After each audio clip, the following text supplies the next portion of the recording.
In 2008, a ton of Korean gangsters escaped the Korean police to Southeast Asia. Their number one objective is Vietnam, of the country's absence of justice. There, they proceed with their criminal activities and mainly target Korean tourists and businessmen. One day, a Korean business mogul's son is visiting the country to keep an eye on a potential investment. He is welcomed by a broker to meet a potential landlord to foster his resort. Unbeknownst to him, the broker and the alleged landlord are really Korean criminals who cooperate. The mogul's son has fallen into a snare set up by Kong and his assistant.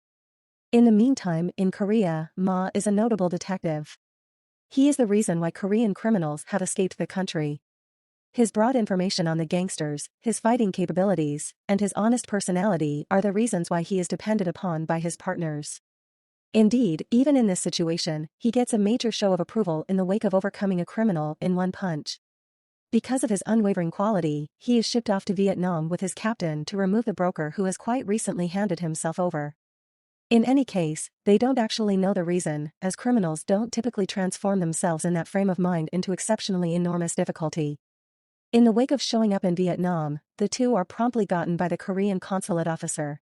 Then, at that point, they, at last, meet the broker.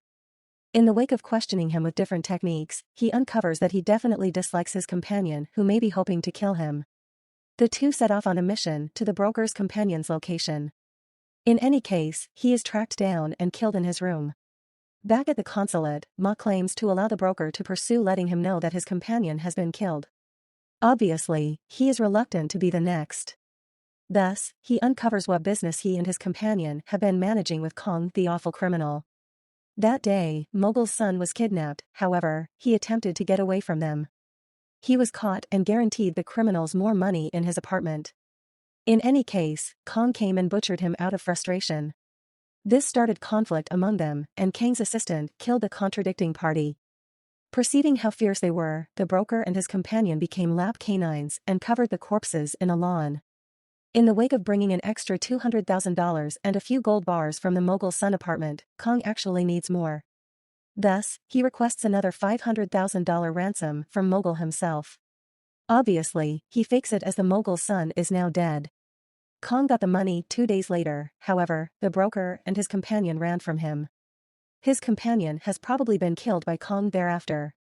Subsequent to getting the master plan, Ma arranges for his group in Korea to investigate Kong and Mogul's son. Then, the two visit the lawn where the bodies are covered. After some digging, the bodies are at long last found. They inform the local police and they assist them with uncovering it. Be that as it may, the local police could do without them stepping into their jurisdiction and taking steps to deport them back to Korea. Then, Ma gets some information about his association in Vietnam with Kong. Ends up, one more Korean hoodlum has been approached to find Kong. In the interim, a few mercenaries are driven by the tracker to Kang's location. They are mercenaries recruited by Mogul himself to pursue retribution for his son. In Kang's room, they track down the money and the gold bars. Baek Ma and the captain enter a Korean gambling den to meet the tracker. Obviously, their visits are unwanted there. The hooligans significantly dwarf Ma and confidently welcome him to a battle, however, they are no match for him. He even sends them flying with his clenched hand and body hammer. In the wake of holding onto a firearm from the criminal, the others at long last trepidation Ma. The tracker uncovers everything to him about the mercenaries and Kang's area. Back in Korea, Ma's group finds that Mogul's son has never been pronounced a missing person. They additionally observe that Mogul is ridiculously wealthy by loaning money to corporations at an exorbitant premium. Subsequent to getting the realities together, Ma at long last realizes that the mercenaries are sent by the Mogul. Meanwhile, Kong and his assistant are back in his room, where the mercenaries have laid out a snare. He sees something is off and sends his assistant to the back entrance. He gets in cautiously and enters the washroom. One of the mercenaries investigates him, yet Kong gets him unsuspecting butchers him inside. The mercenaries line up, anticipating Kang's appearance, yet the assistant comes to them from behind and the two squeeze them into the center. Thus, the bloodbath starts. The two swing their machetes mercilessly and take out the mercenaries one by one. With the two's better fighting abilities and insane nature, they manage down the hired fighters' number regardless of being wounded a few times. Their assaults are all destructive as they go for the gold-like necks and midsections. After some time, the mercenaries are all brought down. Nonetheless, Kong can't track down his money. From the remaining soldier of fortune, he hears that the mogul is onto him. In this way, he commits to flying back to Korea and killing him to get his money back. Not long later, Ma and the captain likewise show up at Kang's area. As they review the room, Kong breaks in hoping to kill them as well. The captain is cut on the shoulder, and Ma acts as the hero. Suddenly, Kang's assistant additionally joins the battle. With one punch for every one of them, Ma breaks the two's defenses and throws them out of control. They razz Ma, yet he manages to land a spotless hit on the assistant's face and wrecks him. Suddenly, the captain shoots an admonition fire at Kong, and he attempts to run away from the area. Ma gets him, yet the assistant chokes him from behind. Kong then races to save himself, leaving his assistant being thrashed into a bloody mess by Ma. Ma and the captain are brought to the medical clinic a short time later. In any case, they are confined by the local police. Ma's group back in Korea illuminates Ma that Kong has kidnapped and killed many tourists in Southeast ASEAN nations. He generally requests a ransom, yet none of them have made it back. Because of the ruckus they have made, the two are being deported back to Korea. Thus, Ma slips away from the room with the emissary's assistance and meets Kang's assistant. Needing to pursue retribution for leaving him, Kang's assistant uncovers to Ma that Kong is going to Korea to kill Mogul himself. Thus, the two withdraw from Korea right away. Subsequent to showing up, Ma visits a hoodlum he once caught. Ma imagines that Kong will smuggle into Korea, so he is searching for certain vessels showing up from China.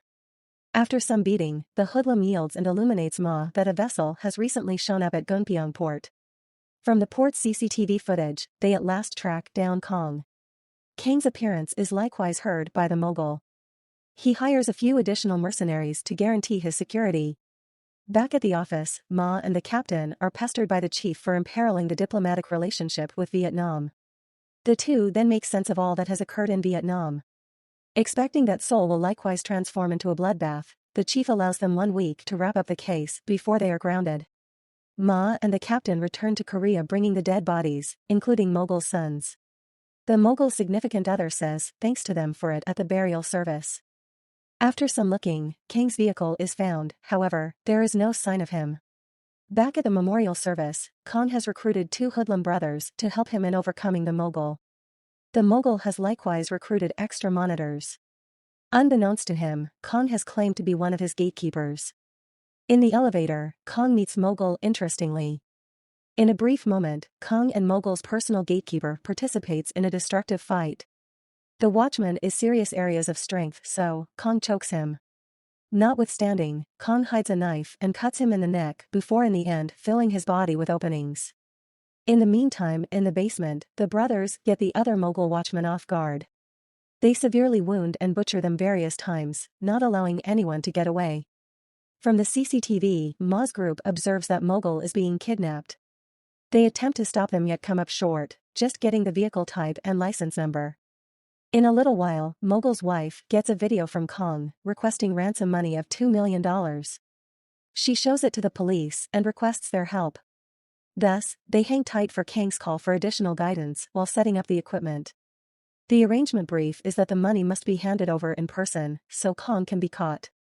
Suddenly, Kong calls their wife. He demands the money be moved. With her solid front, Mogul's wife manages to persuade Kong that they ought to meet in person. Kong concurs and gives her a particular setting for the exchange tomorrow. He likewise permits her to be joined by one driver, according to her solicitation. It is solely after the call that she separates and cries. Needing to trick Kong, Ma chooses to recruit the hoodlum from prior as the driver. Kong has never seen him and he fears Ma, making him the ideal candidate. Then again, Kong is hoping to smuggle out of the country after the exchange tomorrow, so he books 3 tickets for his group. Then, at that point, they plan their activities for tomorrow. The following day, the driver gets Mogul's wife and her money at her residence, while being watched by the brothers. Unbeknownst to them, they are additionally being trailed by Ma's group who have camouflaged themselves as civilians. Meanwhile, the other colleague drives towards Kang's hideout to save Mogul. After some driving, Kong calls Mogul's wife. He arranges for her to make a U-go to uncover any pursuers. Not having any desire to blow the cover, Ma and the remainder of the group presently follows the brothers. Be that as it may, Kong orders her to do another U-turn. Yet again now, following the brothers is the main group. Back to the next part, he, at last, finds the vehicle which was utilized to transport Mogul. Nonetheless, he isn't in the storage compartment any longer. He goes inside the structure and glances around. He at last tracks down him and needs to bring him outside. Suddenly, Kong surprises him and wounds him twice in the abdomen. Fortunately, he stops Kong not long before the lethal blow. Different officers come in bringing reinforcements, making Kong needs to run away from the area. He quickly drives outside and manages to get away. Seeing that the mogul is protected, the captain orders his group to capture the brothers. While heading to get away, Kong orders the brothers to abandon the mission and hide out. In any case, they could do without being ordered around. Additionally, they likewise need to take the money for themselves. Not having any desire to lose the money, Kong additionally goes to the gathering point to take it for himself. Suddenly, the brothers block the wife's vehicle to get the money. Nonetheless, the police have been following them and furthermore obstructing them. The wife and the driver escape to a department store. Following them, the brothers then, at that point, collide with a vehicle. Seeing the opportunity, the driver stops to take the money for himself. He lets Mogul's wife run while he drives away with the money. He drives fiercely and afterwards stops the vehicle, tossing and delivering one of the brothers in extraordinary pain. Then, he drives off with the money. The sibling recuperates from his pain and fights the police. Fortunately, a backup comes. The two then fight him, prior to tossing him into a vehicle's window and taking him out. In the interim, Mogul's wife is being sought after by the other sibling. Ma sees the disturbance and takes off. Ma overpowers the sibling, prior to breaking his arm as he squirms miserably. He then punches him in the chest with his heavy blow. Ma takes him out with one last punch, prior to sending him down the stairs to be handcuffed by his men. Back to the driver, he is praising his success for getting away with the money. Suddenly, Kong collides with him from behind. Seeing that Kong is onto him, he immediately runs with the money. He rides a taxi and is at long last liberated from Kong. Kong is so mad at the disappointment that he cuts the two traffic officers that come to him. After some time, the bloodbath in Seoul is at long last broadcasted on the news. The police anticipate that the driver will smuggle out to China. After hearing this, Kong goes to the port to catch him. In the interim, the driver is reserving a pass to China. The smuggler vows to send his man to a gathering point to get him. Be that as it may, Kong comes and is informed of the arrangement. The driver holds up at the gathering point. Obviously, Kong, who knows about his arrangement, appears. The driver is so scared of Kong that he hands the money over with no fight. Seeing that security is tight, Kong plans to ride a transport and hide out. The driver calls Ma and squeals at Kong to pursue his retribution. In a tunnel, Ma stops the transport to face Kong. He affably escorts the other travelers outside. Then, at that point, Kong offers to part the money with Ma, however, he dismisses the proposition. Ma then sets himself up for one last fight. Thus, the fight that will undoubtedly happen follows. Ma is sliced once.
Thanks for watching. If you enjoyed the content, please don't forget to hit the like button and subscribe for more.